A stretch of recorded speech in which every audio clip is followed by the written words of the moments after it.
नमस्कार, मी विजय कुमार भालेकर. मंगलम लँडमार्क्समध्ये मी project manager म्हणून काम करत आहे गेली 3 वर्षापासून. मंगलम लाईफ पार्क हा आमचा मोशी आळंदी रोडचा प्रोजेक्ट आहे. प्रोजेक्टचा क्वांटम आहे 12.5 लाख स्क्वेअर फीट. इथे A to I असे 9 टॉवर्स आहेत. B+P+14 असं हे फ्लोअरचं स्ट्रक्चर आहे. इथे आम्ही यूज करणारे सर्व प्लंबिंग सिस्टम्स हे प्रिन्स कंपनीचं आहे. त्यामध्ये SWR पाईप्स आहेत, UPVC पाईप्स आहेत, तसेच CPVC पाईप्स आहेत. ते सर्व पाईप्स आणि त्याचे फिटिंग्स हे आम्ही प्रिन्स कंपनीचे यूज करतो.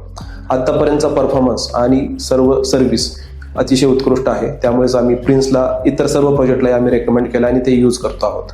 एक आमच्याकडे प्रोडक्ट त्यांनी सजेस्ट केलं होतं ते बाल्कनी कॉर्नर ड्रेनचं, ज्याचं आपण बघाल की या बाजूला एकदम त्याची फ्लॅट पोर्शन आहे, फ्लॅट प्रोफाईल आहे. त्याच्यामुळे आपल्याला संघचं इथे रिक्वायरमेंट नाहीये. आम्ही अगदी फ्लॅट पोर्शन मध्येच तो इन्स्टॉल केला. इझी टू फिट आहे आणि इझी टू मेंटेन आहे. त्याचं कॅप वगैरे काढून आपण मेंटेनन्स करू शकतो आणि यामुळे आमचे अस्थेटिक्स कुठलेही खराब झाले नाही. आम्हाला इतर कुठलं कोरकट करावं लागलं नाही, जेणेकरून इलेव्हेशनल पार्ट कुठे काही डॅमेज झालं नाही आणि मेंटेनन्स फ्री प्रोडक्ट आहे. तर थँक्स टू प्रिन्स की त्यांनी आम्हाला हे प्रोडक्ट सजेस्ट केलं.